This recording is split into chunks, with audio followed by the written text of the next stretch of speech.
Salut, je suis Greg du compte Instagram Nos Actions Leur Avenir. Bienvenue dans ce premier épisode de la saison 2 du podcast Au Coin du Feu.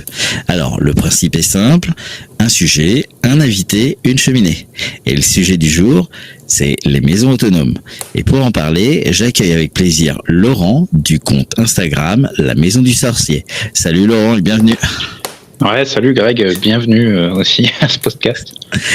Bon, je vais te laisser te présenter, qui tu es, d'où tu viens, ce que tu fais, ton âge, le code de PIN de ton téléphone portable, bien sûr. Bref, tout. Voilà, je te laisse te présenter.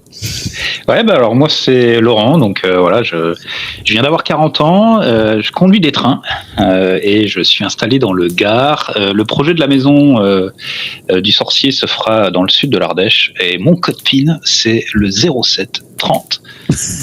Il nous le donne en plus. Ouais, aucun problème. T'es pas prêt de tomber sur mon téléphone, donc ça va. Voilà. Du coup, comme je disais, on va parler donc autonome. Alors, on va essayer de discuter un peu de ça et de faire découvrir un peu ce petit monde.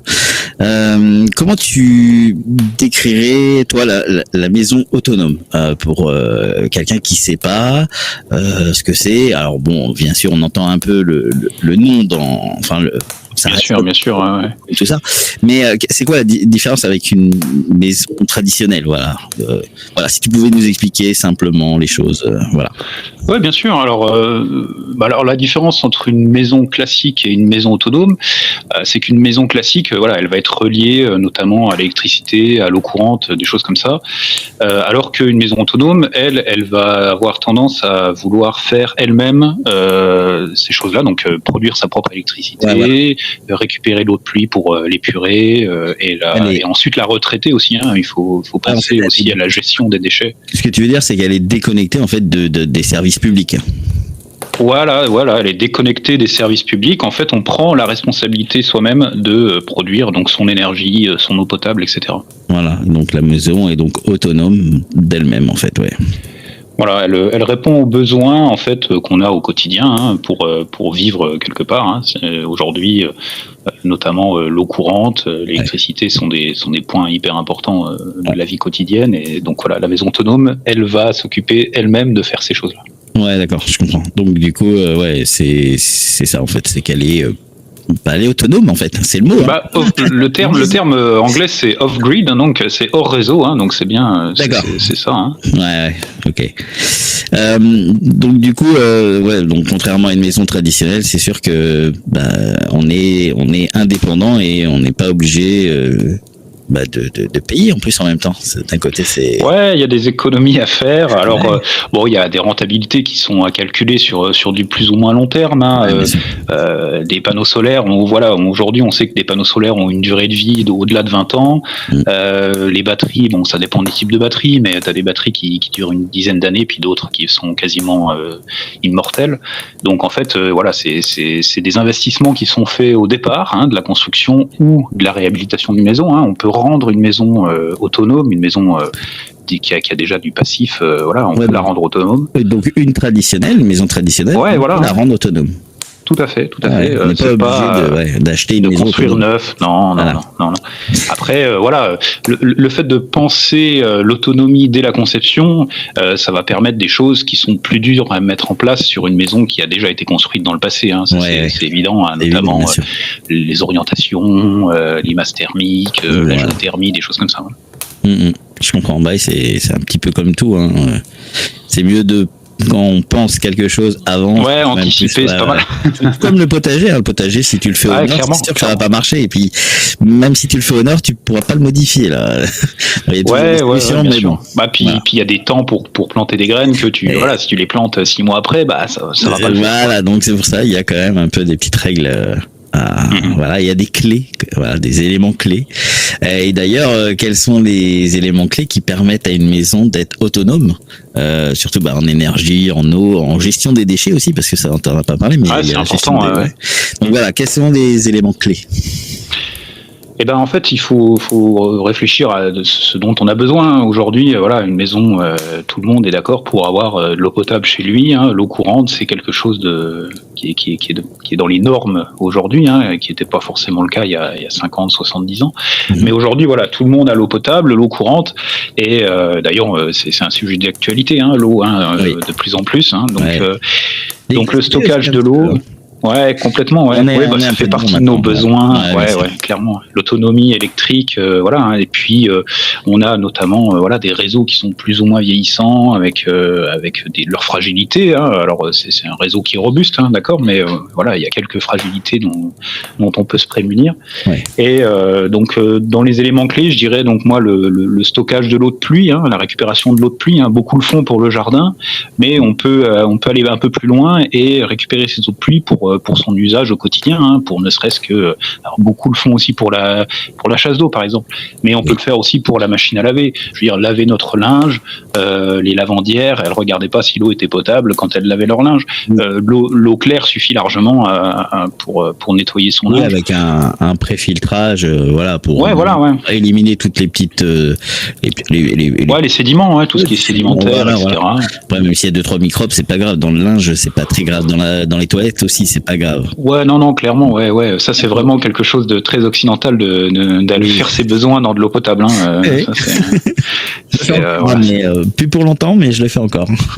Ouais, oui. Bon, bah c'est du commun. Hein. C'est-à-dire que aujourd'hui, l'utilisation des toilettes sèches, c'est complètement anecdotique. Hein. Alors que pendant très longtemps, les gens allaient à l'étable derrière les vaches. Hein. Faut pas oublier que l'apparition des toilettes dans les maisons, c'est très très récent. Hein. J'ai connu étant petit en allant chez ma grand-mère aller dans la petite cabane au fond du jardin. Ouais, clairement. Avec les mouches et le calendrier. Heureusement, maintenant on fait mieux hein, quand même. Il y avait le calendrier Playboy, je me souviens. Donc. Ah, pas mal. Mais aujourd'hui avec les toilettes sèches, on sait gérer un peu mieux cette cabane au fond du jardin qui était plus ou moins qu'un trou. Oui, maintenant avec l'utilisation des toilettes sèches, de la sciure, etc. D'accord. D'ailleurs, ça très bien quoi. D'ailleurs, ça sera sûrement un podcast pour la saison 3. S'il y a une saison 3, ce sera un podcast les toilettes sèches. Parce que d'ici là, j'aurais adopté les toilettes. Ça, voilà.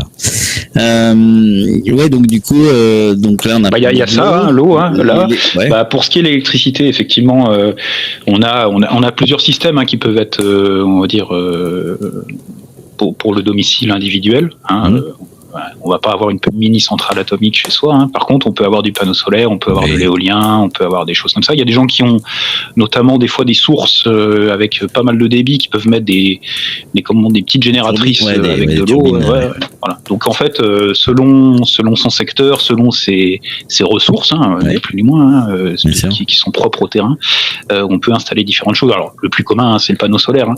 D'ailleurs, elle rentre de plus en plus dans les normes de construction de maisons individuelles. On est équipés, nous. Oui. J'ai suivi ton installation de panneaux solaires. Mais voilà, alors après le panneau solaire, il va alimenter en électricité. Il y a aussi les panneaux solaires dits thermiques pour l'eau chaude. Hein. Pour l'eau chaude, souvent on fait l'amalgame entre les deux, mais c'est deux choses différentes. Et donc ça permet d'avoir de l'eau chaude, c'est qui est. Donc il y en a un, c'est des panneaux avec donc du silicium qui permet de générer de l'électricité, et l'autre c'est des tubes. Alors il existe plusieurs modèles, il y a plusieurs systèmes. Il y a le système juste la vitre qui va chauffer des tuyaux avec dedans un liquide genre caloriporteur. Voilà, genre une huile ou comment on appelle ça, des glycols. Glycols, merci. Donc voilà en fait c'est parce que ça ne gèle pas en fait. Oui, ça gèle pas, c'est ça. C'est ça. C'est pas vraiment par rapport à la chaleur parce que l'eau est un super conducteur de chaleur. Par contre pour éviter que ça explose en hiver. C'est ça.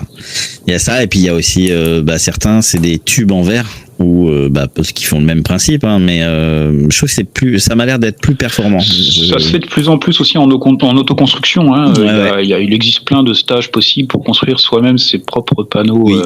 Oui, j'ai vu. Pour le chauffage de l'eau. C'est un projet qui m'intéresse pas mal. Ça, c'est quelque chose que j'aimerais envisager par la suite. Donc, c'est comme pour l'électricité. On profite de du soleil qui est tous les jours là, plus ou moins, mais qui donne de l'énergie gratuite pour le moment. On n'a pas réussi à mettre un compteur pour ça, donc autant en profiter, quoi. Il y a également les panneaux thermiques, de chaleur thermique, qui permettent pour un chauffage au sol, tu veux dire? Non, chauffage air, c'est-à-dire que c'est l'air, elle passe dans des. Alors, il y en a beaucoup qui les font en canettes de Coca, avec des canettes en aluminium qui sont peintes en noir. Il y a derrière. C'est le principe du mur trombe aussi. Oui, voilà. Il y en a qui mettent des ardoises. Enfin voilà. Le but, c'est de chauffer soit des canettes. Donc là, par exemple, les canettes sont chauffées par le soleil, voilà, à travers la vitre, vu qu'elles sont noires, elles captent énormément la chaleur, et l'air à l'intérieur est chauffé, donc il circule dans les canettes, et arrivé en haut, il ressort donc par un petit trou qui rentre dans la maison, et voilà. Et ça, c'est ce que je suis en train de construire, donc on en construire un, donc voilà. J'ai hâte de voir ça. Ouais, donc ce sera plus pour l'hiver prochain, mais c'est en cours de fabrication. Donc c'est super intéressant, c'est cool à faire ça. Donc voilà, et ça ressemble beaucoup à un panneau solaire une fois que c'est monté. Installé, c'est pas très épais. D'ailleurs, il y a maintenant, ça s'achète tout fait, hein, bien sûr. On peut avec dedans, il y a des petits capteurs thermiques, un petit ventilo qui permet de pousser l'air, enfin qui capte l'air. Maintenant. Et on atteint ça peut monter à des 45-50 degrés. Hein, et même en hiver, ça chauffe pas mal. Hein. Le soleil donne, en hiver aussi. Hein, ça c'est quelque chose qu'on pense pas forcément, parce qu'on se dit dans les régions froides, en fait le soleil dès qu'il apparaît, il fournit de l'énergie. Hein, ça c'est ça. Il frappe la terre tous les jours avec un surplus d'énergie, donc il n'y a aucun problème pour même les régions froides de faire de l'eau chaude thermique. Alors peut-être un peu moins en hiver, on est d'accord, hein, mais au moins de l'électricité, c'est peut-être même effectivement, comme tu dis, du chauffage pour même dans des régions plus fraîches, quoi. Ouais. Du coup, moi ça va, je suis plutôt dans le sud, donc on a plutôt tendance à vouloir se prémunir de la chaleur. De la chaleur, bien sûr. D'ailleurs, d'autres méthodes aussi pour chauffer et refroidir une maison. Ouais, le puits canadien. Ouais, voilà. Le canadien, ça fonctionne. D'ailleurs, j'ai eu puits provençal aussi, hein. J'ai eu récemment là un autre compte Instagram qui m'avait fait une vidéo justement parce que ça m'intéressait drôlement, et elle avait mis un petit temps quand même à faire la vidéo, et elle a fait la vidéo, je l'avais partagée en story, je sais pas si tu l'as vu. Je suis ton compte assez régulièrement. Et donc voilà. Mais moi aussi je suis le tien, donc parce que t'as pas mal de choses intéressantes. Mais on en reparlera de ton compte tout à l'heure. Ça c'est voilà. Si tu veux, le puits canadien, le principe est quand même super simple. Hein, c'est de profiter de la chaleur du sol. Hein. Alors on peut appeler ça aussi de la géothermie en passif. Hein. Il y a plein de termes qui existent, hein, pour définir tout ça. L'idée c'est en gros de faire circuler de l'air dans des tuyaux à une certaine profondeur pour récupérer en fait la chaleur qui est mise par le sol. Hein. Ni plus ni moins, là on est en hiver, quand il gèle dehors, on se rend bien compte que c'est les premiers centimètres de terre qui sont gelés, et puis dès qu'on commence à creuser, la terre n'est plus gelée, et plus on descend, en fait, plus on va se rapprocher en gros schématiquement du centre de la Terre, plus il va faire chaud, quoi. Oui, donc à 2-3 mètres de profondeur, on a une température qui est relativement stable sur l'ensemble de la planète. Hein. Donc on est en hiver, ça descend un petit peu, mais entre 10 et 12 degrés, et en été entre 14-15, quoi. Donc en fait, cette température-là, c'est idéal dans les deux cas. C'est-à-dire qu'en hiver, on va faire rentrer de l'air qui a été préchauffé, entre guillemets, par rapport à l'air extérieur. Hein. Il peut faire 0 dehors, et puis s'il fait 12 ou 13 degrés en sous-sol, là, on fait rentrer de l'air beaucoup moins froide et donc le delta de chauffage à fournir est beaucoup moins élevé, hein, sachant que c'est les premiers degrés au-dessus de 0 qui sont les plus durs à chauffer. Hein. C'est pas c'est entre 19 et 25, c'est moins dur à chauffer que entre 0 et 6. Tu vois, le même delta de température. Donc en fait, on fait rentrer de l'air qui est déjà chaud, entre guillemets, qui est préchauffé par le sol. Et en été, à l'inverse, quand il fait très chaud et qu'on veut pas faire rentrer l'air qui est des fois à 35 degrés dehors, 40, on atteint des 40. Ouais, carrément. Donc, on fait de l'air qui est 13-14 degrés à l'intérieur. Ce qui est agréable. C'est ultra confort. C'est de la clim, la clim gratos, quoi. Voilà, c'est une clim, la climatisation. Ouais, en plus, elle est passive, c'est ça. Il n'y a pas besoin d'énergie. Ouais. Alors, on peut forcer avec un petit ventilateur qui peut être alimenté. Un petit ventilateur qui est alimenté avec un petit panneau solaire. C'est rien du tout. Hein, c'est vraiment. Par contre, faut de la place, quoi. Faut du terrain, parce qu'il faut quand même 40 mètres en moyenne pour. Ouais, c'est entre 30 et 40 mètres de longueur. Là, il faut les trancher. Hein. Ou alors, il faut faire serpenter ça, et c'est là que justement le petit ventilateur va aider, hein, parce que plus il y a de coudes, moins la circulation se fait naturellement. C'est ça. Donc on perd de la force avec les coudes. Donc si on fait serpenter même sur une petite distance, on peut faire ces 30 mètres là. Par contre, il faudra pousser l'air dedans pour augmenter ce débit, quoi. C'est ça. Mais c'est faisable. Bon, après, on a bien sûr en autonomie, entre guillemets, on peut avoir la cheminée. Ouais, le poêle à bois, la cheminée. De toute façon, c'est ce qu'il y a de plus durable. Hein. Alors, j'évite de parler, moi, je suis pas un fan des poêles à granulés. Ouais. En fait, c'est branché. Le problème, c'est que ça a besoin d'électricité. Voilà. C'est pas autonome lui-même, quoi. C'est-à-dire. Et puis les granulés, c'est un peu compliqué. On les fabrique pas bien, quoi. On les fabrique pas bien tout seul. Alors que une bonne vieille bûche, voilà. Ouais, il te faut un petit bois. Bon, si t'as un petit peu, 5 hectares dans le coin avec des forêts, tu peux t'amuser un peu déjà. Ouais, clairement. Et puis, j'irai pas jusqu'à aller ramasser du bois mort en forêt parce que je crois qu'on n'a pas le droit. Mais en tout cas, forêt, tu as le droit. Mais par contre, si c'est ta propre forêt, t'as le droit. Après, tu peux aussi sur un terrain avoir, des arbres qui poussent relativement bien, que tu te réserves pour faire du petit bois pour alimenter ton poêle toute l'année. Exactement, ouais. Bon, après, une maison normalement autonome, bien pensée. Tu l'as, la forêt. T'as peu de dépenses. Ouais, et puis t'as peu de dépenses en bois. Hein. Là, je vois sur les Earthships, normalement, t'as une maison qui est stable en température toute l'année. Donc, c'est des maisons où il n'y a pas besoin de système de chauffage.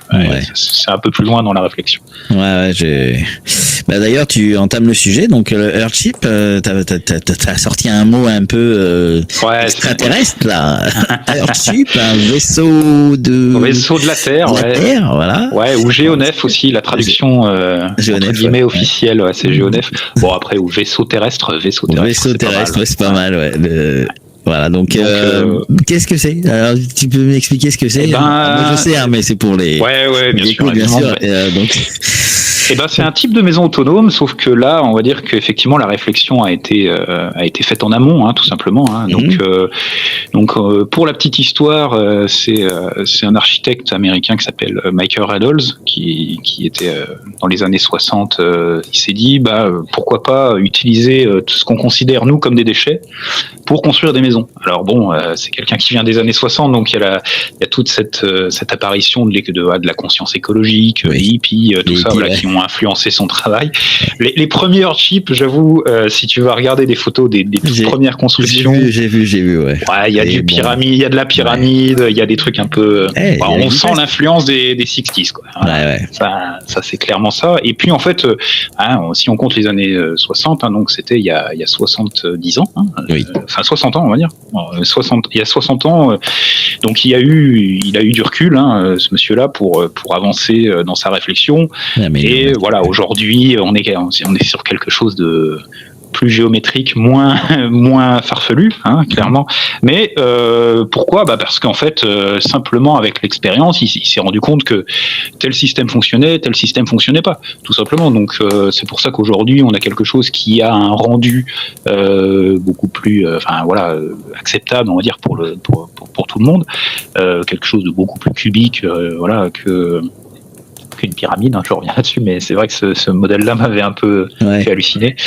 Et donc, qu'est-ce qu'il a testé ? En fait, c'est les débuts du bioclimatisme. Voilà. Donc, le bioclimatisme, c'est utiliser, les énergies de la Terre.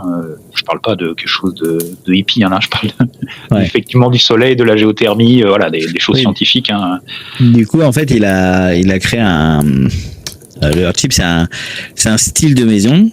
Voilà. Qui est plus, qui est optimisé au maximum. C'est ça, voilà. Pour l'autonomie. En fait. Ouais, voilà, en gros, c'est pas une maison style classique, avec le petit pignon, le petit toit, le machin, en fait, on s'en rapproche de plus en plus maintenant parce que tu sais, je vois de plus en plus de maisons, entre guillemets, BBC, donc bioclimatiques, qui sont construites. Ou alors, on voit aussi beaucoup de maisons cubiques, les fameuses maisons containers, etc. Et en fait, on se rapproche beaucoup du design des Earthship modernes. Ouais, ça commence à revenir. Ont une grande baie vitrée au-dessus. Voilà. Donc en fait, peut-être que c'était vraiment un précurseur même sur le design, ce monsieur. En tout cas, lui, au départ, il s'était dit, il y a plein de déchets. L'humain produit des déchets. Est-ce qu'on n'en ferait pas quelque chose de mieux que les laisser traîner partout ? Et donc en fait, c'est pour ça qu'il y a énormément de matériaux recyclés qui sont utilisés pour la construction des Earthship, et puis des matériaux naturels aussi. Comme par exemple aussi, des exemples. Ouais, les pneumatiques qui sont utilisés. Alors étonnamment, on pourrait se dire que les pneus c'est dégueulasse entre guillemets, mais en fait, les pneus, des études ont été faites. Ça se dégrade à cause des UV. Le soleil qui tape dessus, l'eau qui ruisselle dessus. S'il y a de l'eau qui ruisselle dessus, forcément ça va lécher le pneu et enlever des particules et du coup aller polluer. Alors que si on enterre un pneu complètement, qu'on le prive des UV, de l'humidité, etc. Voilà, il se dégrade plus en fait. C'est quelque chose qui reste stable dans le temps et très très très longtemps. Et puis un pneu c'est hyper solide. Faut pas oublier qu'on fait quand même on fait des pneumatiques, pour des camions, des voitures à 130. Je veux dire, faut que ça tienne quand même. On se rend pas compte des efforts qui sont en jeu sur des pneumatiques quand on roule avec notre voiture tous les jours. Mais le freinage, les virages, tout ça, faut faire quelque chose de solide, quoi. Donc c'est pour ça que dedans il y a des armatures métalliques, etc. Du coup, tes pneus, c'est pour faire les murs, Voilà, c'est ça. Ouais, c'est la structure qui est montée en fait. Pour que les gens se rendent compte, vous prenez un pneu, vous le mettez à plat, vous enlevez le flanc du dessus, et comme ça, vous avez une sorte de U. Voilà, vous le remplissez de terre et vous le damez très très fort avec des outils. Alors soit à la masse pour les gens qui aiment bien taper de la masse toute la journée. Et puis sinon, quand on utilise cette technique là d'enlever une partie du pneu, on peut utiliser une dameuse thermique qui est quand même qui facilite un peu le travail. Au point que un pneu rempli de terre, un pneu de voiture classique, quand on le remplit bien correctement, ça pèse plus de 100 kg, ça fait 130 kg. Et donc du coup, ça construit une brique en fait, c'est un parpaing. Voilà, c'est ça. Mais c'est ni plus ni moins que de la technique de monter des murs en terre crue, comme des briques de terre crue, sauf que là, elles sont, si tu veux, enfermées dans des pneus, quoi. Dans des pneus, Voilà. Donc ça permet de recycler ces pneus-là. Pour une construction de maison, on parle de 800 à 1300 pneus. Ça dépend de la taille de la maison. Donc imagine. Quand même. Imagine le nombre de pneus qu'on élimine de la nature, parce que on sait les recycler aujourd'hui, mais ils sont pas comme des fois on voit. Il y a des fois. Mais il suffit de regarder des fois. Il y a eu des feux importants en Espagne, au Koweït, etc. de champs, de pneus qui sont absolument infâmes.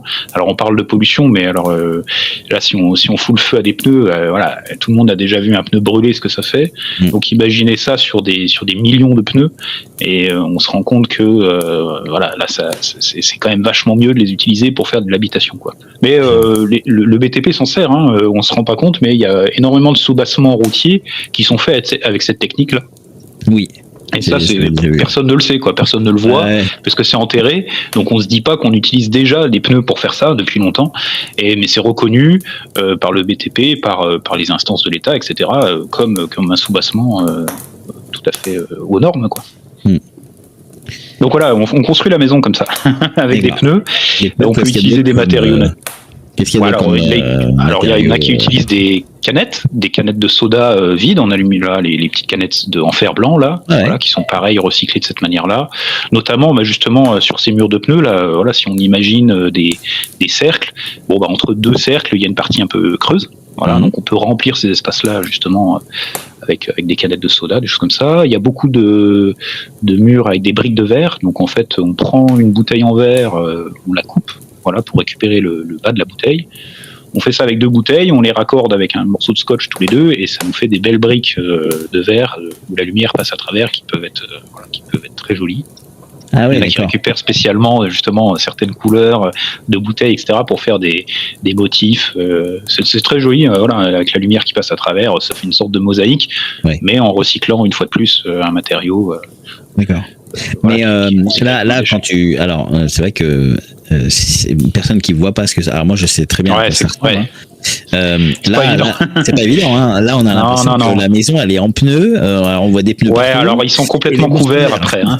Ouais, non. En fait, on utilise ensuite des enduits à la terre, des enduits terre-paille, des choses comme ça, donc qui vont complètement masquer. Voilà, on voit plus du tout. La maison est semi-enterrée, donc la partie extérieure, en fait, il y a qu'une grande baie vitrée au sud qui est ouverte. Hein, donc les pièces, si tu veux, sont les unes à côté des autres, orientées sud, pour profiter au maximum de la luminosité, du soleil, de la chaleur aussi, du soleil. Et du coup, tu as une petite porte ronde et tu as un petit hobbit à l'intérieur, non? C'est ça, j'ai des poils sur les pieds. Donc, c'est un peu l'idée. Ouais, clairement. Ouais. En fait, c'est ni plus ni moins que d'utiliser cette géothermie, donc cette chaleur du sol, et s'isoler finalement du vent, du gel à l'extérieur, etc. C'est vrai, d'être sous terre des fois, ouais. Alors du coup, la maison est totalement sous terre, hein, mais il y a toute la façade sud qui elle est vitrée. Voilà. Ouais, donc, en fait, c'est en 2 parties même. Hein. Ouais. C'est 2 baies vitrées l'une devant l'autre. Ouais. Et donc du coup, donc t'as donc beaucoup de matériaux recyclés. Voilà, puis des matériaux naturels, notamment, je te dis, les enduits terre-paille, ce qui permet aussi de régler les problèmes d'hygrométrie. Voilà, une maison souvent. Il y a des maisons qui ont des problèmes d'humidité, d'autres pas du tout, mais en tout cas, voilà, les murs en terre avec les enduits en terre-paille, on sait que naturellement, ça va réguler l'hydrométrie de la maison, parce que la paille va aspirer une partie de l'humidité puis la relâcher quand l'air est plus sec. Donc on a une maison qui respire, on a une maison qui est beaucoup plus saine aussi pour ses habitants. Une fois de plus, comme je disais, les pneus, une fois enterrés et complètement masqués, il n'y a plus d'émanation, il n'y a plus du tout d'émanation, donc ça pose pas de problème. Les bouteilles en verre, les canettes de soda, tout ça, ça ne fait pas d'émanation, donc il n'y a pas de pollution. C'est aussi un intérieur sain pour ses habitants. Hein. C'est pas, voilà, on vit pas dans une décharge. Il n'y a pas de. Ouais. Mais du coup, c'est ça n'a rien à voir. Vu que c'est sous terre entre guillemets, il y a quand même. Peut-être au niveau de la circulation d'air et tout ça, il doit y avoir. Le puits canadien. Voilà. Le puits canadien est là pour ça. C'est pour ça, comme je te disais, voilà, que c'est bien c'est des maisons qui sont pensées, voilà, c'est la construction anticipée, voilà. Donc c'est optimisé vraiment au maximum, quoi. Pour moi, en fait, le Earthship, c'est vraiment, c'est penser la maison bioclimatique de manière le plus passive possible. Donc la géothermie, le solaire, tout ça en passif. Mais en pensant aussi, en utilisant des matériaux, comme je te disais, recyclés, ou ce qu'on utilise comme, c'est plus une maison pensée scientifiquement pour moi que esthétiquement. Alors après, une décoration intérieure, on fait ce qu'on veut, il n'y a aucun problème. C'est pas très moche en fait. Moi, quand j'en ai déjà pour les grandes baies vitrées, c'est assez joli, je trouve. Ça donne pas mal de lumière. Il y a les à moitié rondes, puis il y a celles qui sont vraiment très carrées, très rectangulaires, qui sont un peu moins jolies, je trouve. Le côté arrondi, je trouve que c'est beaucoup plus sympa. C'est plus compliqué techniquement à faire aussi. Et aussi, parce que souvent c'est de l'autoconstruction, les Earthship. Donc c'est les gens qui construisent eux-mêmes leur maison. Et voilà, faire des arrondis, c'est quand même plus compliqué techniquement que de faire des lignes droites, quoi. Ouais, du coup tu dis compliqué. Alors du coup, c'est quoi les défis pour construire une habitation comme ça, un Earthship? C'est quoi qu'est-ce qu'il faut penser, avant, comment s'organise pour faire tout ça? C'est quoi les plus grands défis à relever? Et voilà, comme c'est de l'autoconstruction la plupart du temps, hein, alors il est possible de faire appel justement à des entreprises qui vont construire ça. Il y en a très très peu. Hein. Il y a notamment justement l'entreprise de Michael Reynolds, hein, le gars qui a inventé ce principe-là. Sinon, donc du coup, c'est souvent de l'autoconstruction. Alors le défi, c'est d'avoir du temps pour autoconstruire, hein, parce que on peut pas. Enfin, c'est difficile de cumuler un job et une construction de maison, parce que ça demande des efforts physiques. Et puis énormément de temps. Hein. Une maison, ça se construit pas en une semaine. Du coup, faut déjà un bon terrain. Enfin, faut trouver un bon terrain, bien sûr, avec un peu de bonne orientation. Bonne orientation, ouais. Faut creuser, parce que tu disais les sous-terres, mais faut décaisser un peu. Ouais, alors la technique du pneu sol, donc ça s'appelle comme ça, hein, c'est-à-dire monter les murs en pneus, fait qu'il n'y a pas besoin de fondation forcément pour ces maisons-là, parce que comme je te le disais, donc des pneus remplis de terre, ça pèse très très lourd. Donc si tu veux, en fait, la maison se soutient d'elle-même avec son poids, hein, elle ne bougera pas. Donc en fait, il faut décaisser pour enlever toute la terre végétale, etc. Il y a ensuite une isolation du sol qui peut être fait notamment avec du verre cellulosique, je ne sais plus le nom exactement. En gros, c'est un recyclage de verre, encore une fois, hein, on utilise donc un matériau recyclé. Si tu veux, c'est du verre qui est chauffé à très haute température, ce qui fait qu'à un moment, il y a de l'air qui s'enferme dedans, comme quand ton eau bout, si tu veux, imagine ton eau bout, puis tu fais figer ton eau, il y a plein d'air dedans, on sait que l'air est un isolant. Donc en fait, c'est gravats de verre cellulosique, je crois que c'est le nom. Donc voilà, et c'est comme un peu de la pierre ponce. Je sais pas si tu vois la pierre ponce. Ouais. Et donc c'est plein d'air dedans, et en fait, comme l'air est un isolant, donc on étale ça au sol, ce qui va permettre d'isoler, si tu veux, ta dalle du sous-sol, pour éviter de perdre trop de chaleur à ce niveau-là. Et puis ensuite écouler une dalle, monter les murs autour. Et si tu veux, toute la terre que tu as enlevée pour faire ça, c'est cette terre-là qui va ensuite être mise tout le tour de la maison pour enterrer entre guillemets virtuellement la maison. En fait, c'est pas vraiment comme si la maison était sous-sol. C'est une butte qui est par-dessus la maison. Voilà, c'est ça, c'est une butte qui entoure la maison. Ouais. Alors pas sur le toit, il n'y a pas de toit végétalisé sur les Earthships, parce que ça fait perdre en récupération d'eau de pluie. D'eau de pluie, il faut garder un peu pour récupérer de l'eau de pluie. Ouais, on sait, les toitures végétalisées, il y a très peu de récupération d'eau de pluie. Hein. C'est que 30% à peu près de l'eau qui tombe qui va être récupérée, hein, à cause de l'évaporation des plantes, puis mécaniquement de ce qu'elles vont récupérer pour mourir. Donc comme là on veut récupérer l'eau de pluie justement pour s'en servir, on va s'en servir plusieurs fois, hein, d'ailleurs, de l'eau de pluie. On va s'en servir, donc comme je disais tout à l'heure, là, pour la douche, pour laver son linge, etc. Mais ensuite cette eau-là, elle est envoyée dans la serre qui est au sud, là, donc cette grande baie vitrée là au sud. Et donc là, elle va être filtrée dans des bacs de plantes. Donc il y a des cellules botaniques là.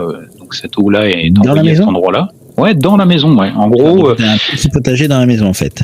Ouais, c'est ça qui est pas mal. Et comme justement ce petit potager là, il va être hors gel et tout ça, tu peux avoir des plantes. Tu peux avoir des plantes qui deviennent vivaces, hein, notamment. Tu peux avoir des plantes de tomates qui ne meurent pas. Hein. Ah oui, tu peux avoir toute l'année en fait. Ah ouais, c'est ça. Tu peux avoir des poivrons toute l'année. D'accord. Ouais, voilà. Et puis, comme il fait chaud et humide, tu peux avoir de la plante tropicale aussi. Ouais, donc il y a clairement des bananiers, quoi. Tout ça, tout est là, quoi. Toutes les herbes de Provence, tout ça, t'as tout à disposition. Ah ouais, clairement, ouais. Ah bah tu ouvres la porte de ta cuisine et devant toi, tu peux récolter tes poivrons, ton basilic, etc. pour cuisiner. Il fait chaud dans la maison. Voilà, on est en température. T'as quelle température en moyenne dans une maison comme ça? 20 degrés, 25 degrés? Ouais, pas 25. Voilà. Je parle en hiver. En hiver, en fait, la température peut baisser un peu parce que forcément il fait froid dehors. Donc si t'as pas de chauffage d'appoint, parce qu'il y en a qui selon les régions utilisent un chauffage d'appoint, mais normalement, en fait, avec la masse thermique, hein, l'idée c'est que justement, comme cette maison est très très lourde avec des murs très épais, etc. Et ben en fait, ça fait le même système que ta bouillotte, c'est-à-dire que ta bouillotte, elle va rester chaude très longtemps. Donc en fait, tout l'été et l'automne, ta masse thermique va se charger, entre guillemets, quoi, comme avec la chaleur qui fait à l'intérieur. l'intérieur, hein, ni plus ni moins. Hein, quand tu ouvres tes vitres, enfin tes fenêtres, et que tu fais rentrer de l'air chaud chez toi, et ben le froid attire le chaud, donc le froid va pomper cette chaleur-là, toujours. Hein, c'est principe physique, hein, c'est toujours vers le froid que ça va.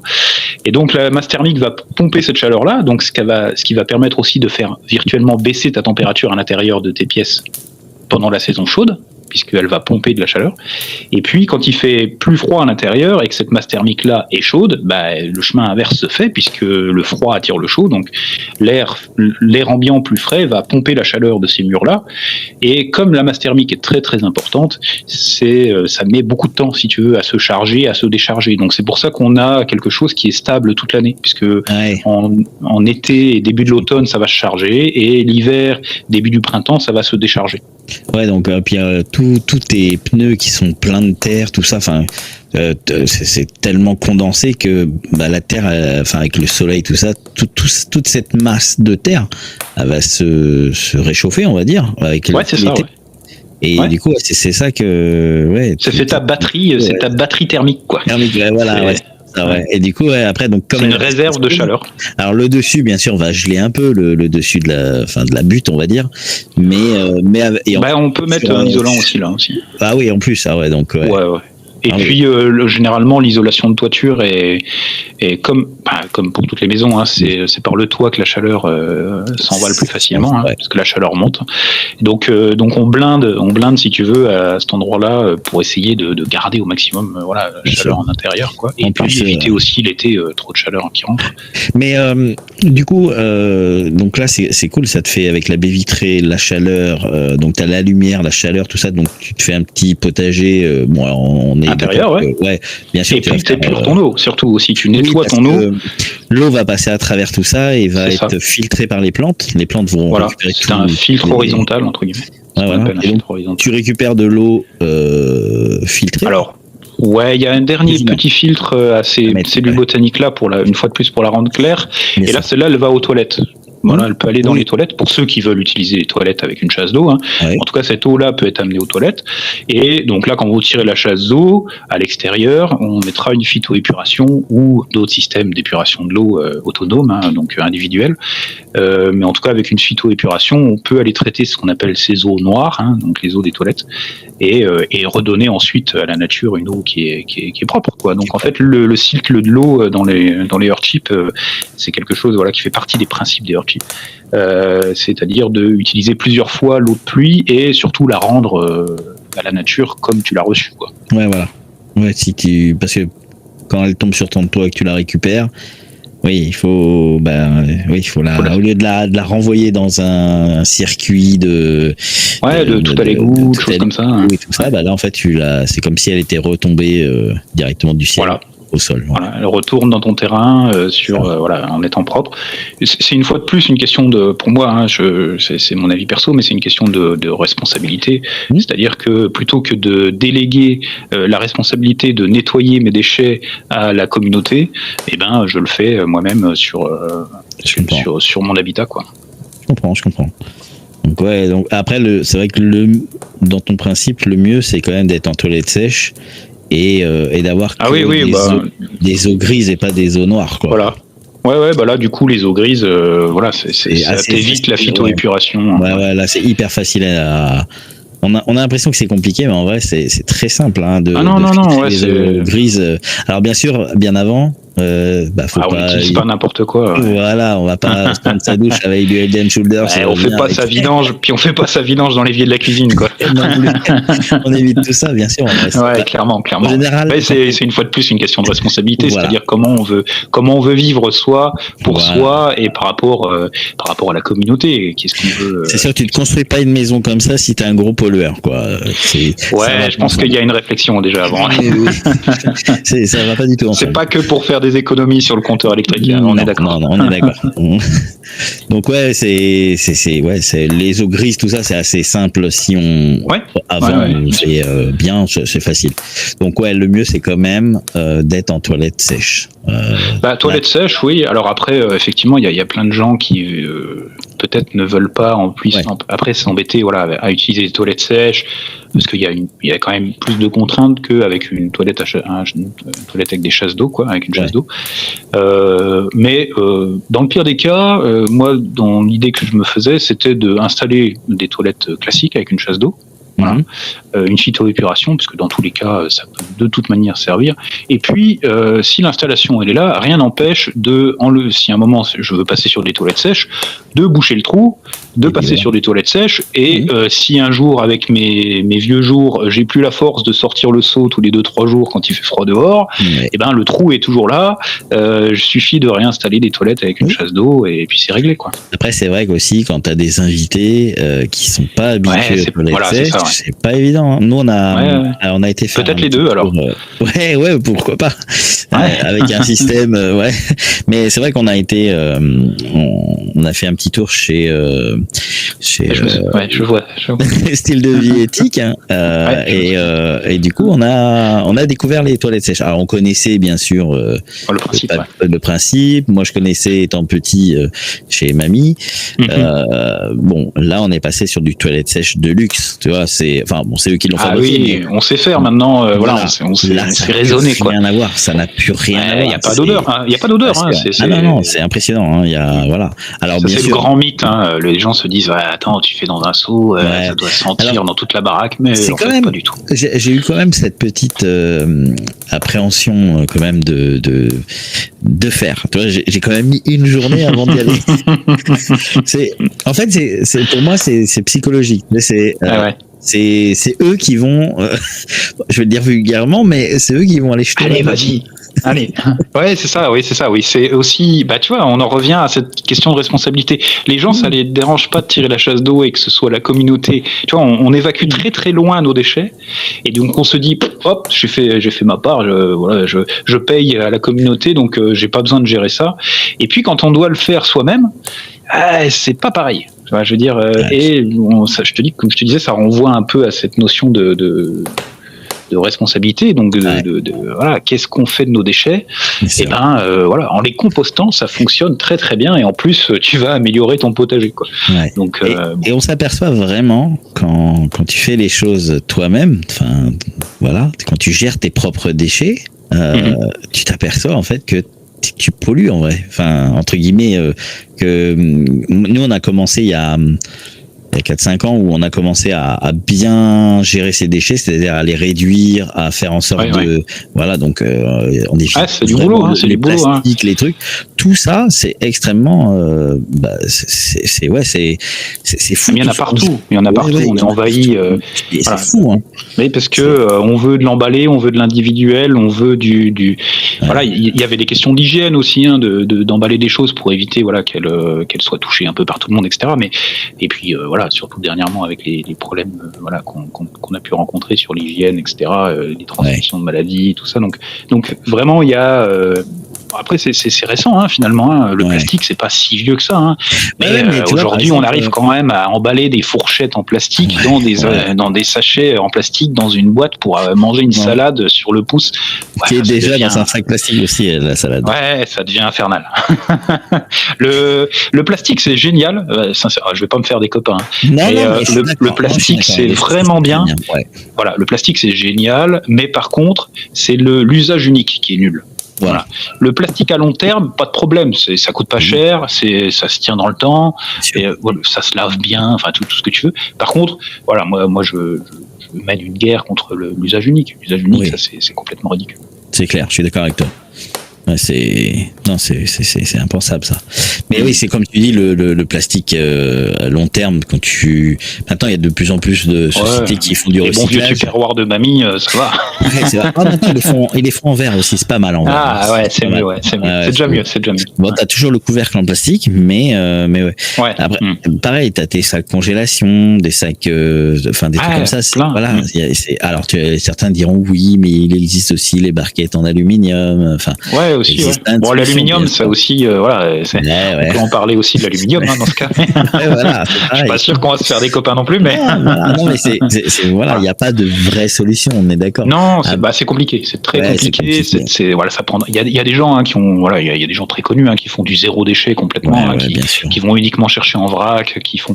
Alors, moi, je pars du principe que le déchet le moins polluant, c'est celui qui est pas produit du tout. C'est-à-dire que, comme toi tu fais, c'est-à-dire quand tu fais ton jardin, tu vas ni avec ta voiture qui pollue des pneus, de l'huile, etc., jusqu'au magasin qui a été construit avec tel ou tel matériau. Voilà, là, tu l'as en direct devant toi. Il a poussé dans de la terre. Il n'y a pas d'emballage plastique.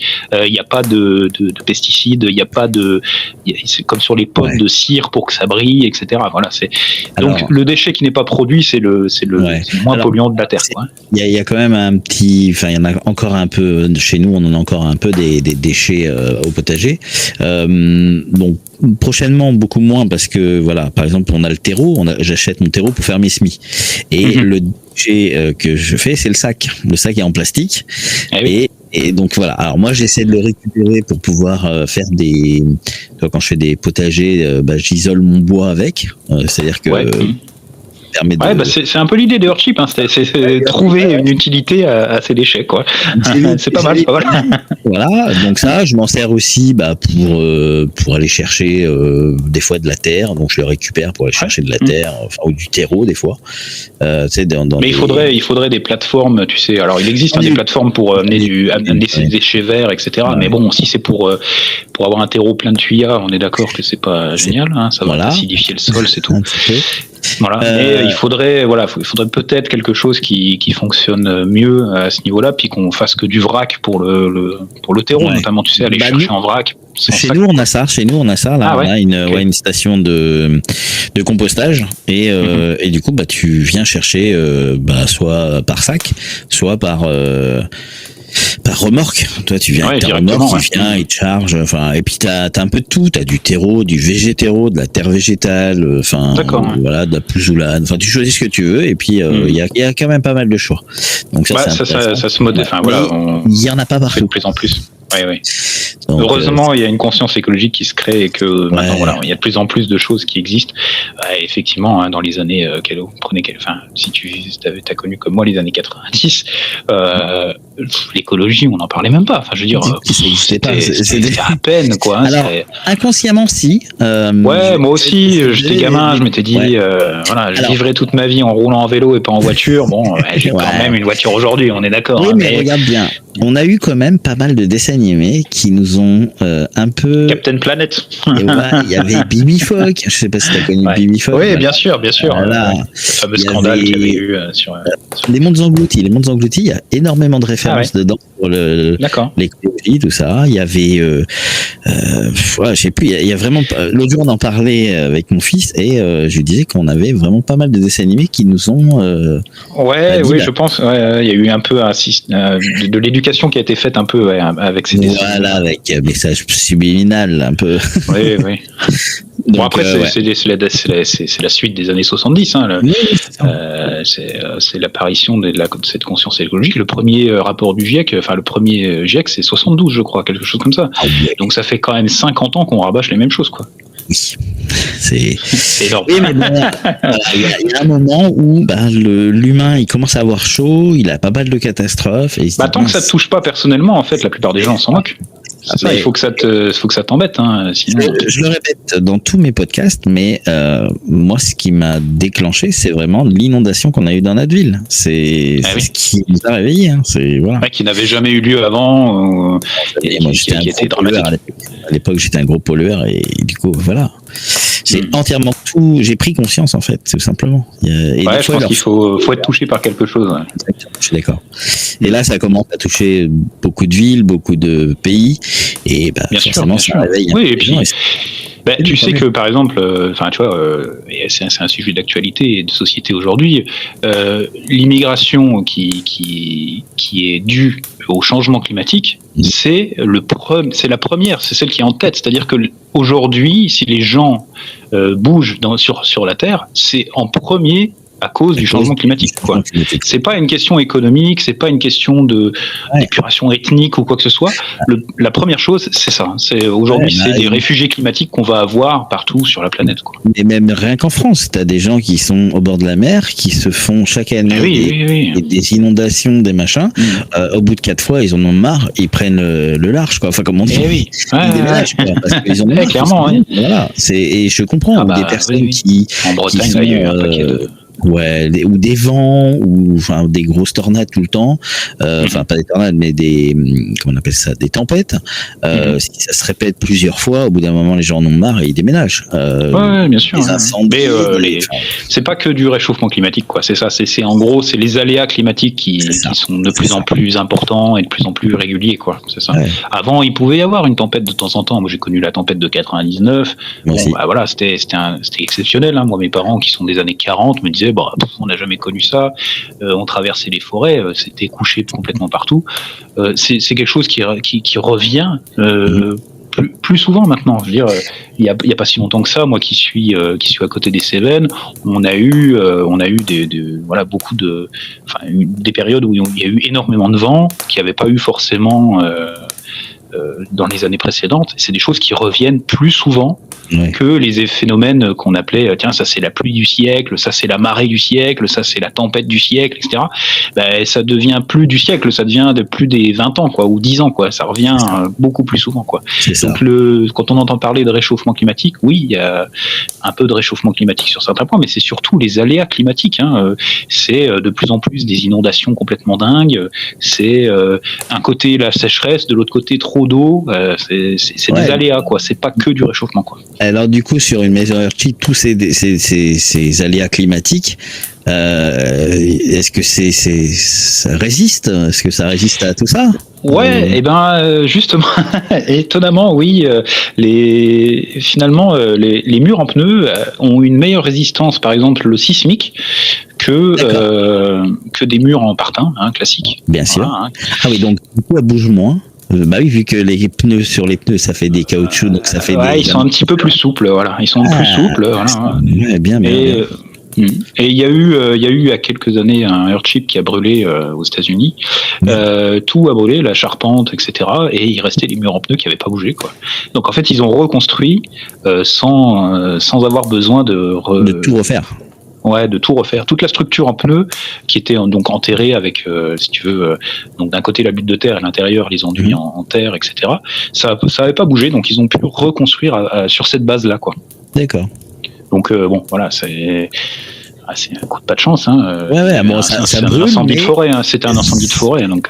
Ouais, donc ça brûle, mais voilà, pas à 100%, contrairement à une maison où elle brûle, quoi. Ouais, et puis même on pourrait se dire, bah tiens, du parpaing, c'est du béton, ça va pas brûler. Bah oui, mais avec la chaleur, ça va travailler, quoi. Ça va travailler, ça va exploser, voilà. Ouais, ça devient tout. C'est plus structurel, ouais, ça tient plus. Ça tient plus, ouais, c'est comme du sable après, ouais. Ouais. C'est ça, ouais. Donc, ouais. Et du coup, inondation, j'imagine que non. Il y a un drainage qui est fait normalement autour de la maison. Parce que comme la maison est semi-enterrée, si tu veux, le drainage est quand même assez bien pensé, hein, parce qu'on veut pas justement que l'eau soit stockée, si tu veux, dans cette masse thermique-là qui est la butte de terre. Donc en fait, il y a un bon drainage qui est fait, des drains, du hérissonnage, des choses comme ça, qui sont faits pour évacuer l'eau. Donc les inondations.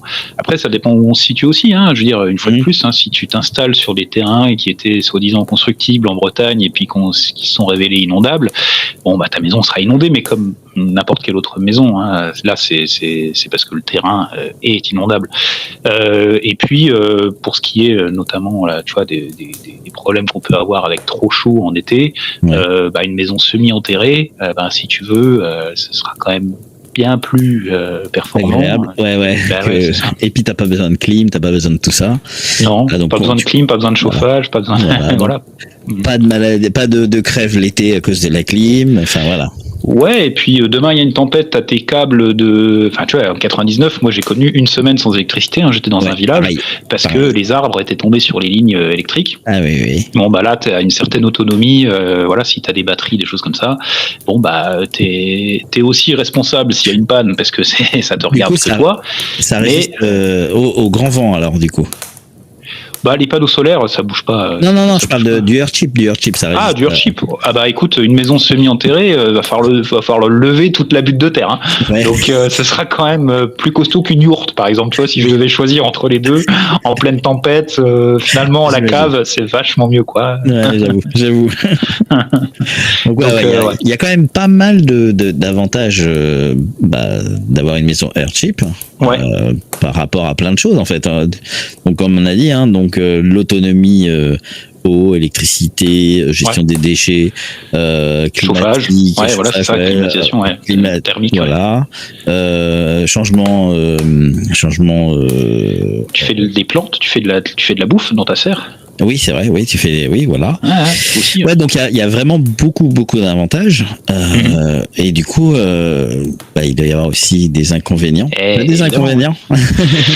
Ouais, il y a des inconvénients. Ouais. Oui, il y a des inconvénients parce que comme c'est des maisons qui sont un peu atypiques, tu peux avoir des problèmes au niveau des communes qui veulent pas forcément ce genre de projet-là sur. Alors, en vérité, dans la plupart des cas.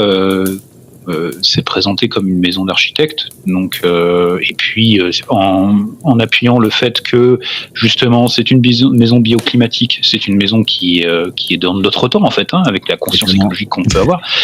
Donc moi par exemple là sur mon projet, je suis allé voir le maire directement.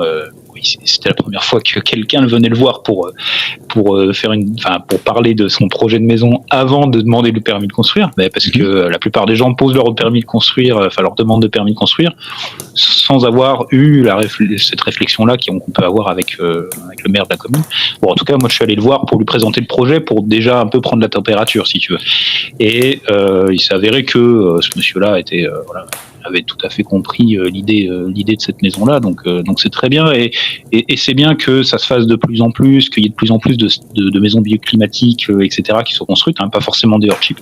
Ouais. Mais qu'en tout cas, il y ait de plus en plus de maisons, on va dire, avec une réflexion écologique qui soit construite, parce que justement, les décideurs commencent à se dire, oui, en fait, c'est normal. Il y a pas c'est pas atypique. C'est juste une maison moderne, quoi. Voilà. Et donc, ça permet justement de faire un peu mieux passer ce genre de projet. Après, il y a effectivement la place que ça prend au sol, puisque les Earthchip, c'est une maison de plein pied, donc il y a une emprise au sol qui est plus grande, parce qu'il y a toute cette butte de terre aussi. Ça prend aussi. C'est vrai, combien de mètres carrés à peu près en moyenne? Bien sûr, tu choisis, bien sûr. Mais ouais. De toute façon, en dessous de 150 mètres carrés. Alors je vais pas me faire des copains chez les architectes, mais en tout cas, une maison en dessous de 150 mètres carrés, il n'y a pas forcément besoin de plan d'architecte. Au-dessus de 150 mètres carrés, il te faut des plans signés par un architecte. Ouais. Donc et après ça dépend de ton budget, tout simplement. Voilà, il y a des mini Earthchip qui existent qui doivent faire je sais pas moi une 30-40 mètres carrés qui sont tout petits avec un petit budget et puis tu peux aller il n'y a pas de limite. Le plus gros Earthchip c'est bien sûr sur les terrains de Michael Reynolds qui a été construit. Je crois que c'est quelque chose à 2 ou 3 millions de dollars. C'est un truc c'est gigantesque, avec une double serre beaucoup plus haute que la maison. Ça peut être sympa d'aller voir ça parce que c'est vraiment atypique. Mais là, on touche à des trucs très très très très cher. Mais c'est comme n'importe quelle maison. Demain, tu veux construire une toute petite maison. Il y a des gens qui construisent des tiny house qui ne coûtent pas très cher. Et puis tu peux te faire une villa si tu as envie. Ouais. Mais c'est qu'une question de budget. Donc le Earthchip à ce niveau-là, au niveau du budget, on se retrouve à peu près sur les budgets d'une maison classique. Alors attention, je prends des pincettes parce que les gens vont me dire attends, si c'est le même prix qu'une maison classique, pourquoi on le fait pas? Parce qu'en fait là où ça va te coûter plus cher, ça va être notamment sur les batteries pour l'autonomie électrique. Ça va te coûter plus cher sur toutes les baies vitrées, parce que on se rend pas compte, mais c'est toute une face complète de la maison qui est vitrée deux fois, parce qu'il y a le premier vitrage, la serre, plus le deuxième vitrage entre la serre et les parties habitables, entre guillemets. Ouais. Donc ça fait beaucoup de vitres, ça fait des grandes baies vitrées. Donc ça a un coût qui est plus élevé que sur une maison classique, où tu peux mettre des menuiseries classiques. Par contre, là où tu fais des économies, c'est sur l'autoconstruction justement. Donc toute cette main d'œuvre là que toi tu vas mettre en temps personnellement, bah, tu vas économiser, ce qui va te faire revenir ta maison à peu près au même prix qu'une maison classique. Mais par contre, tu auras pris du temps pour toi-même pour construire, quoi. Alors, il y a le chantier participatif, il y a des choses comme ça qui vont aider, hein, mais... Ouais, parce que en France, il y a des constructeurs. Enfin, ça existe sinon.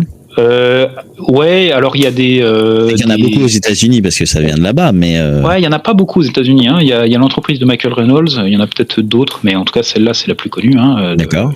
Et lui, tu commandes une maison et te la construis. Enfin, peut-être pas en France, mais. Ah oui, si, en France ça s'est fait. Ça s'est fait. Il y a des gens qui ont commandé chez Biotecture, justement, c'est le nom de la boîte. On imagine que c'est pas le même tarif. Ouais, forcément. Bah, c'est comme quand tu passes par un constructeur de maison, hein, tout simplement. Oui, hein, donc. Et puis le fait que tu passes par l'entreprise de Michael Reynolds te laisse un peu moins le choix sur les appareillages, les choses comme ça, parce qu'en gros ils te vendent un produit fini, si tu veux, un pack, quoi, entre guillemets, quoi. Donc voilà. Tu choisis si tu veux une chambre, 2 chambres, 3 chambres, mais les plans, si tu veux faire ajuster, bah ça te coûte plus cher parce que là du coup c'est plus personnalisé, etc. Sinon en France on a différentes personnes qui font ce qu'on appelle de l'assistant en maîtrise d'ouvrage, c'est-à-dire que toi tu es auto-constructeur, donc c'est toi qui va construire la maison. Par contre tu as le droit d'être accompagné par des gens, donc par un architecte si tu as envie, et puis par effectivement ce qu'on appelle des assistants en maîtrise d'ouvrage, qui vont être des gens qui ont de l'expérience, notamment dans la construction, hein, et puis qui vont donc te donner, si tu veux, un schéma à suivre, hein, pour la construction, qui vont t'accompagner, qui vont venir sur le chantier pour voir aux étapes importantes, pour t'indiquer la direction à prendre, ce qui doit être fait, etc. Puisque on a des normes, hein, quand même en France, on peut pas bâtir ce qu'on veut, et donc voilà, l'assistant maîtrise d'ouvrage, lui, il est là en amont pour voir si tout colle, hein, pour voir que tu fasses pas n'importe quoi, et puis pour tout au long du chantier, il va être là pour te guider, pour te donner les indications, voilà, et puis que tout soit respecté par rapport aux règles et à la loi, quoi. Ouais, je comprends. Ouais, du coup, il y a pas mal de choses à voir avant, comment ça se prépare, une maison comme ça. C'est ça, voilà, c'est ça. C'est entre acheter une maison déjà toute faite et l'autonomiser, voilà, c'est peut-être des fois plus simple, parce qu'en fait la réflexion tu l'amènes en habitant dans la maison, donc tu te dis j'habite cette maison là, puis au fur et à mesure je vais l'autonomiser, donc ça te permet d'échelonner un peu plus le truc, et alors qu'il faut le penser en amont, quoi. C'est tout est fait en amont, quoi. Et oui, déjà rien que pour récupérer les 800 pneus. Ouais, il y a des entreprises spécialisées, hein. Il y a une entreprise en France spécialisée qui peut te livrer les pneus. Je crois que c'est 1,40 € livré le pneu. Voilà. Sinon tu fais le tour des garages du coin, et tu leur dis telle taille de pneus, tu me les mets de côté, et puis je passe une fois tous les 15 jours, 3 semaines, un mois, ça dépend. Il faut une certaine taille de pneus, qu'elles soient toutes identiques. À peu près identiques, oui, parce que tu peux pas avoir un pneu de tracteur à côté d'un pneu de scooter, quoi. Pour les murs, ça va pas être terrible. J'imagine. Mais voilà. Mais en tout cas, c'est la récupération des matériaux, donc avant, parce que il faut signer aussi, hein. Ouais, quand tu vas récupérer des pneus chez un garagiste, t'es obligé parce que lui, en fait, il déclare les pneus qu'il doit recycler, parce que sinon c'est l'ouvert. Enfin, tu t'ouvres la porte aux décharges anarchiques partout, quoi. Les gens, voilà. Donc si toi tu viens lui enlever, je sais pas moi, 200 pneus, derrière il y a l'État qui va venir le voir en lui disant mais attends, normalement tu aurais dû payer le recyclage de 200 pneus là, parce que tu as changé 200 pneus de bagnole. Ils sont où ces 200 pneus là? Voilà. Ouais. Donc là, c'est à toi, du coup, de signer un document. Alors, il n'y a rien de très spécifique, hein, mais c'est en tout cas un papier avec ton nom, etc., en disant comme quoi tu es bien venu lui prélever 200 pneus, et que du coup, c'est normal qu'il n'ait pas à payer pour les faire recycler. Après, comme je te dis, il y a aussi cette entreprise-là qui peut directement te livrer tous les pneus dont tu as besoin. Hein. Voilà, hein, c'est à chacun de voir, quoi. Donc là, il y a peut-être des petites économies à faire. Voilà. Donc du coup, donc tu récupères tes pneus. On va dire, on part du début. Tiens, mettons, il y a quelqu'un qui veut se faire une petite maison.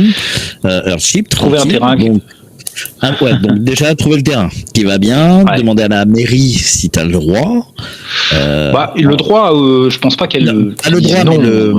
Si eux ça les arrange, parce que tu peux avoir aussi, tu sais, des problématiques par rapport au bâtiment de France ou des choses comme ça. Tu sais, si tu as un truc historique dans le coin, ça peut, ils peuvent te dire non, là ça correspond pas au standard entre guillemets des maisons traditionnelles ici, quoi. Ouais. En général, si tu installes ce genre de maison, t'es un petit peu isolé quand même, t'es pas en centre-ville. Enfin, j'imagine. En centre-ville, ça va être compliqué parce que quand même il faut de la surface, une fois de plus, comme je te disais, ça prend quand tu même, vas pas être à côté d'une église ou. Mais c'est dommage parce qu'au final, oui, je suis d'accord. C'est pas si inesthétique que ça. Après, c'est sûr que tu vas être plus isolé, plus tu vas être plus à la campagne ou plus. Oui, sûrement, ouais. Voilà. Parce que déjà, tu auras des surfaces de terrain qui vont un peu plus le permettre, quoi. Exactement. Oui, parce que quand tu fais un Earthship, t'es dans une éthique, t'étais plus dans le recyclage, dans le bio, dans l'autosuffisance. Oui, c'est sûr que t'as ce genre de réflexion là, Donc derrière, tu vas sûrement, à la campagne.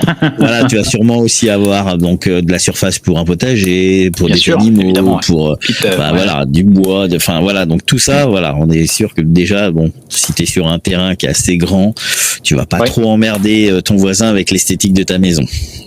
Non, bien sûr. Et puis après, rien n'empêche aussi de faire venir le voisin puis lui expliquer un peu les principes, etc. Donc là, t'as ton terrain, t'as fait des autorisations de construction, machin. Tu vas faire ton terrassement.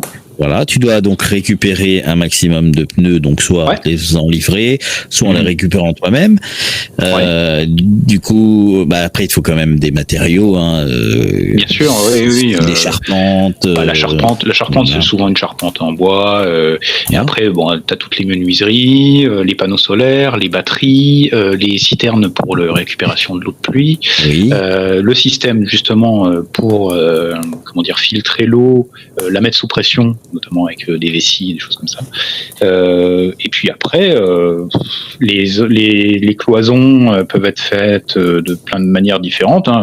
Tu peux faire du placo-plâtre si tu as envie, même si c'est pas dingue, mais tu peux... ça, à l'intérieur de la maison, après, c'est pour ça que, tu vois, souvent les gens disent « c'est moche, un Earthship, etc. » Mais en fait, les gens vivent pas en regardant leur maison, souvent ils vivent dedans, donc en fait c'est plutôt à toi d'aménager ta maison, toi comme tu as envie de vivre dedans. Exactement. Donc au final, l'apparence, elle sera à l'intérieur, elle sera exactement comme une maison classique, c'est-à-dire si tu as envie de faire des murs de toutes les couleurs, tu fais des murs de toutes les couleurs. Si tu as envie de faire un grand loft, tu fais un grand loft. Si tu veux une déco indus, tu fais une déco indus. Ça change rien, quoi. En bois ou en terre-paille ou où tu veux que ce soit du placo et du papier peint, tu fais ce que tu veux à l'intérieur, en fait. Ouais, le sol c'est pareil, si tu veux. Si tu veux du béton brut, c'est ça, un bon revêtement. C'est parfait. Voilà, c'est ça, c'est parfait. Donc en fait, en dehors de la structure, c'est une maison classique. Et d'ailleurs, c'est une maison plutôt sympa puisque tu vas avoir des grandes baies vitrées au sud, donc tu vas avoir vachement de luminosité, quoi. Donc c'est plutôt cool. J'avoue. Même l'hiver, t'as de la luminosité.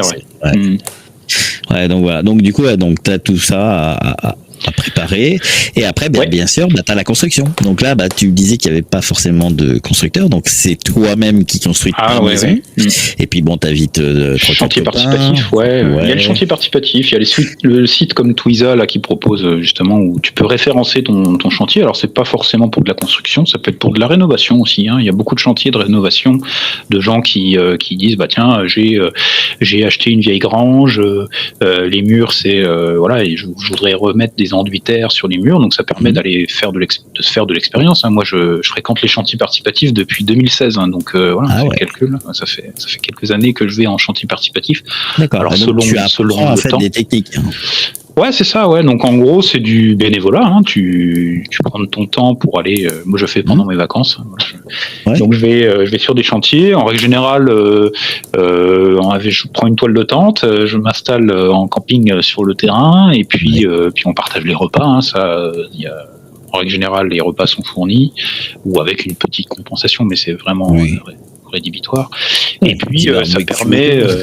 Ouais, on fait, ouais, bien sûr. Il y a une super ambiance en règle générale sur les chantiers participatifs. Là, tu peux expérimenter les toilettes sèches et les douches extérieures, solaires, souvent. Donc, moi, tu vois, les premiers toilettes sèches, on en parlait tout à l'heure. Moi, c'était sur des chantiers participatifs. D'accord. Notamment en 2016. Mais bon, ça m'a pas inquiété. J'ai pas mis une journée pour y aller. Donc déjà, ça prend du temps. Donc, ça fait combien de temps, toi, parce que bon. Toi, tu es en train de, t'es sur le projet d'un Earthship, voilà. Ouais. Et du coup, ça fait combien de temps que t'es justement sur ce projet Combien de temps que tu te formes Combien de temps t'as eu toutes ces réflexions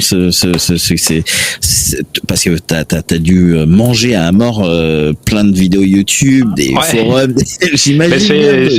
L'histoire est assez rigolote parce que en fait, je m'étais toujours dit, quitte à habiter une maison, autant que ce soit une maison intelligente, hein, dans le sens pas dans le sens domotique, hein, mais dans le sens bien pensé. Hein, avec justement, tu vois, on en parlait de la conscience écologique, tout ça, mais de notre enfance avec des messages subliminaux. Mais en tout cas, voilà, je m'étais dit, tiens, pourquoi on profite pas suffisamment du soleil, pourquoi on profite pas de l'eau de pluie, enfin, tu vois, toutes ces petites pistes là que je pouvais avoir entendues sans trop de détails, mais voilà. Et donc, je me suis intéressé aux maisons bioclimatiques.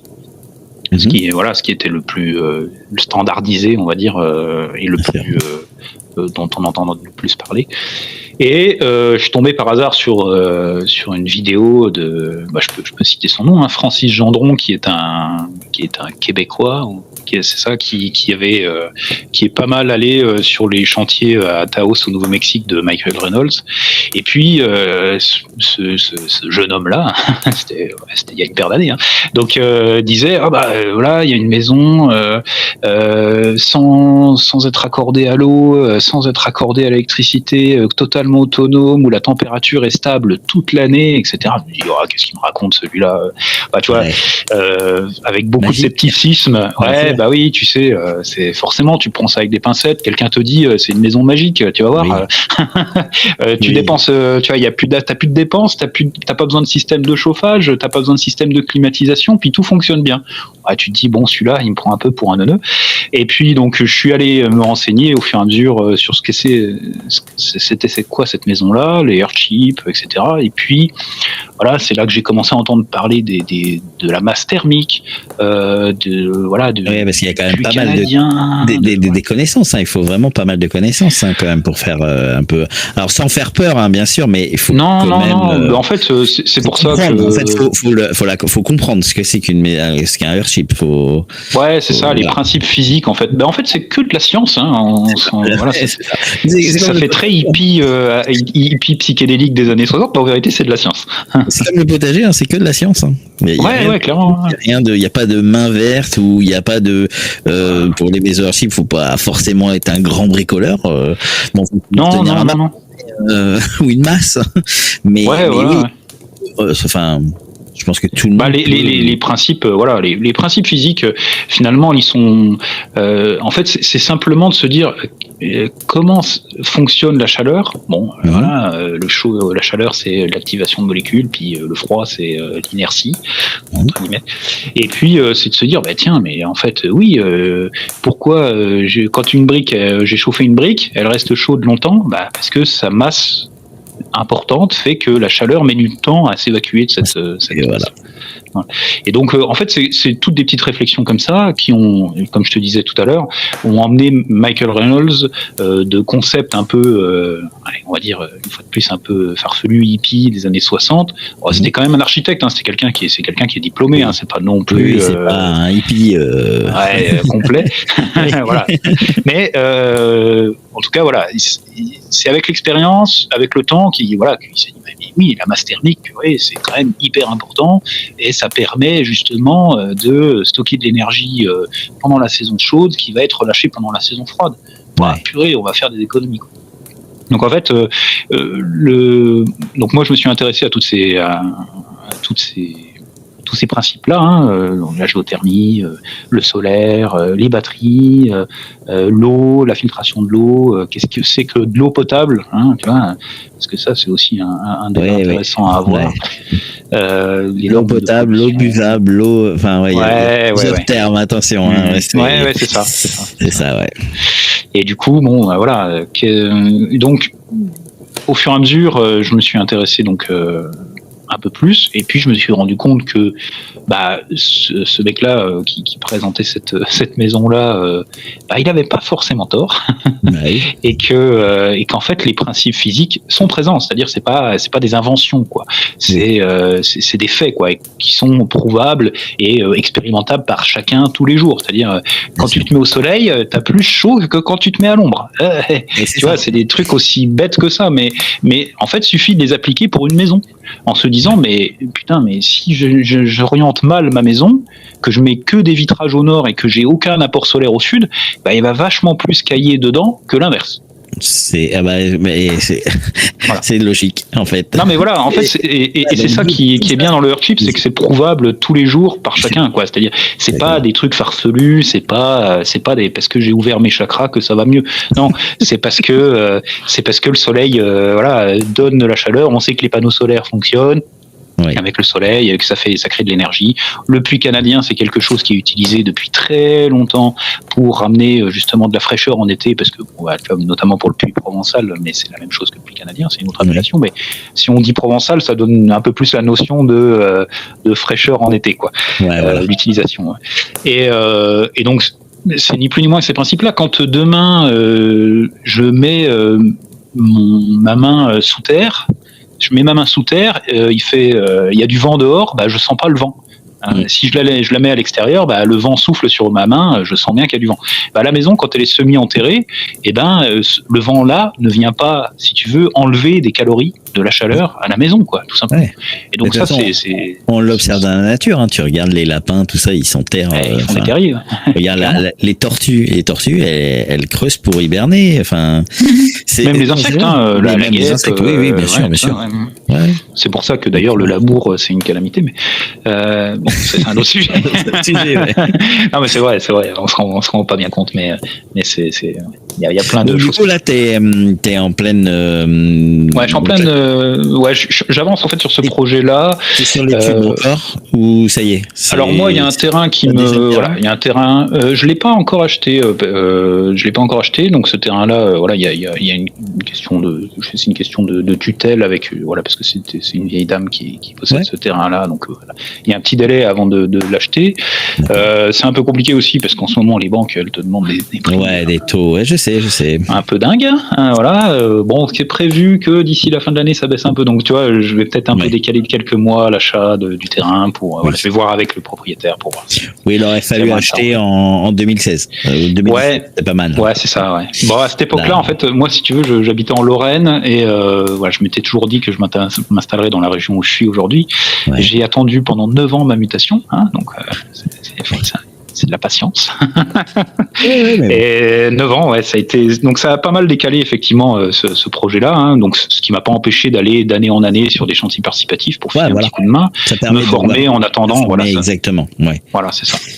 Donc ça m'a permis de rencontrer des gens, d'expérimenter des choses, de parler de Earthship, de parler d'autres choses aussi. On parle pas que de Earthship sur les chantiers, heureusement.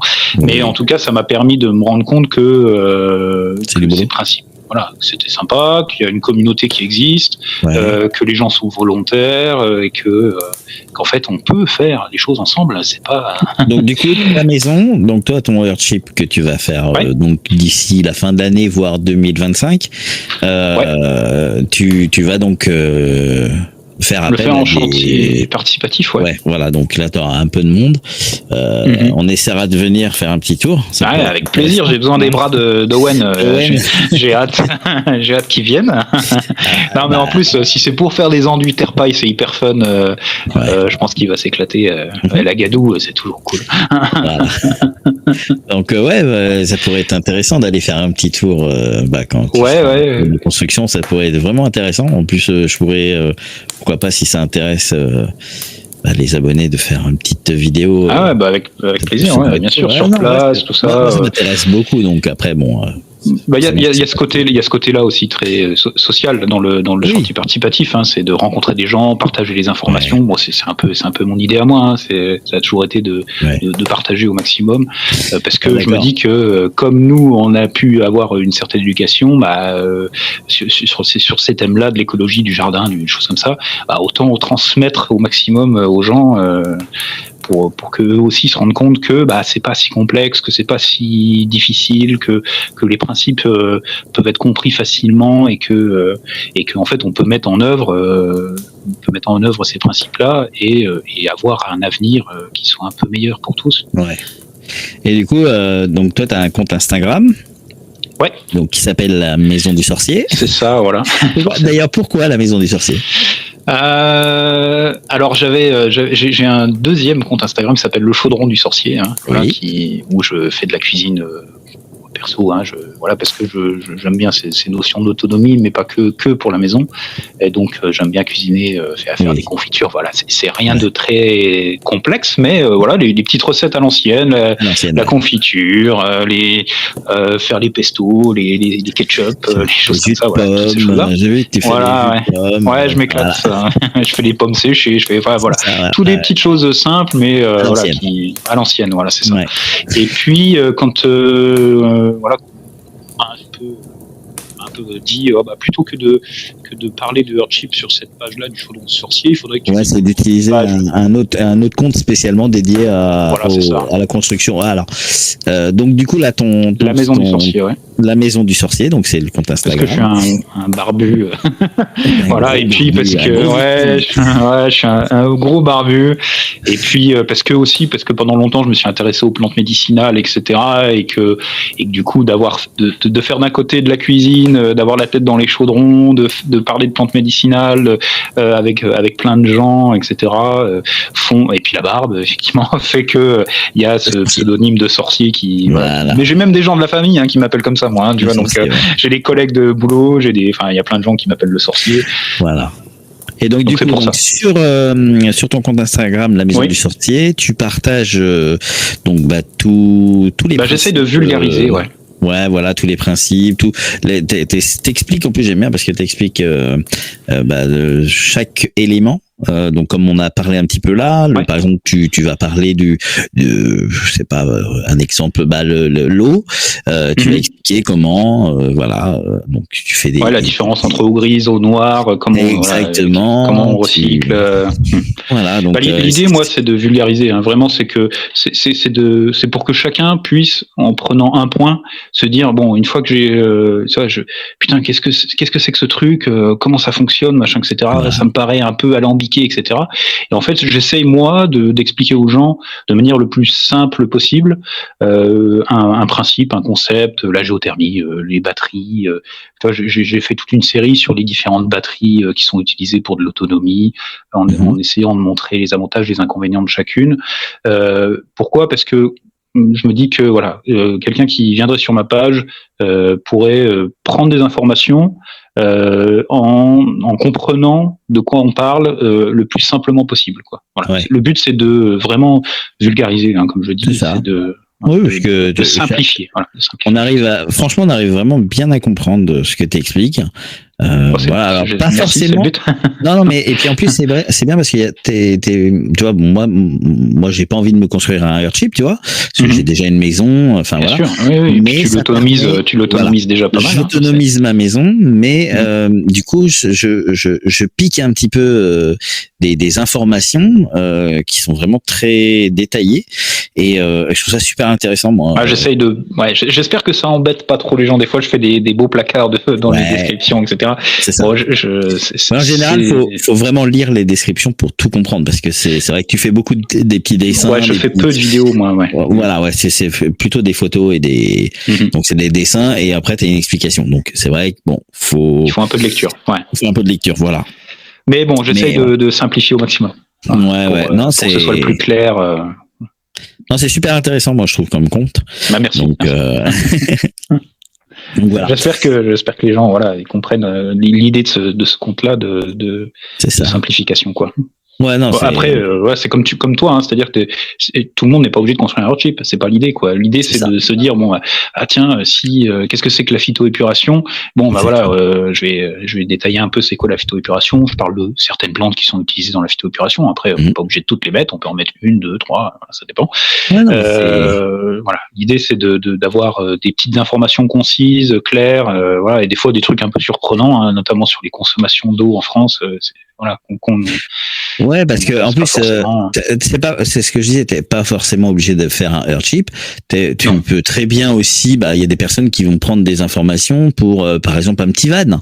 Voilà, tu prends tout ce qui est panneaux solaires, t'indiques, enfin voilà, pour une petite maisonnette Earthchip, ou t'es sur un terrain, comment on fait pour récupérer l'eau, enfin voilà, où il y a pas d'eau, il y a pas d'électricité, voilà, tu peux piquer quelques idées qui peuvent être intéressantes, puis même tout simplement de la culture générale, quoi. T'apprends. Ouais, il y a des petits trucs. Voilà, j'essaye de de donner des petites infos comme ça. Ouais, et puis des petits trucs comme moi, tu nous as fait découvrir les petits trucs en verre là qu'on met dans le lait, des claquelets. Ah oui, le monté, voilà. Voilà. Donc, ça c'est des petites choses. Pareil, c'est des petits trucs à l'ancienne, ça. Ouais, c'est ça. Voilà, ouais. Donc ça, c'est super bien. Ça, c'est des petits trucs qui permettent d'apprendre. Voilà, t'apprends. Moi, j'aime les contes où t'apprends en fait. Ouais, puis moi je trouve que la connaissance c'est quelque chose qu'on ne devrait pas privatiser, c'est quelque chose qu'on doit plus les gens sont instruits, plus la communication se fait aisément entre les gens, et plus on va vers quelque chose de plus sain, il y a pas de c'est ça. Non, c'est vrai, ça, quoi. Donc voilà, moi je recommande la Maison du Sorcier sur Instagram. Mais faut pas hésiter aussi à venir discuter en privé, parce que j'ai souvent des longues discussions avec les gens en privé. Oui, je sais. On a passé des bonnes soirées à discuter. Ouais, c'est vrai, surtout en soirée. Ouais, c'est vrai. Ouais, t'es plutôt dispo le soir. Mais oui, il y a plein de gens qui viennent comme ça pour discuter. Ouais. Bon, le feu est en train de s'éteindre, ce qui veut dire que c'est déjà la fin. Ouais, oui. Laurent, je te remercie pour la participation. Mais je t'en prie, c'était vraiment un plaisir pour moi. Vraiment, vraiment très intéressant. Merci. Voilà. Donc merci à tous qui ont écouté ce podcast. N'hésitez pas à partager, partout. Et puis moi je dis à bientôt dans le prochain épisode.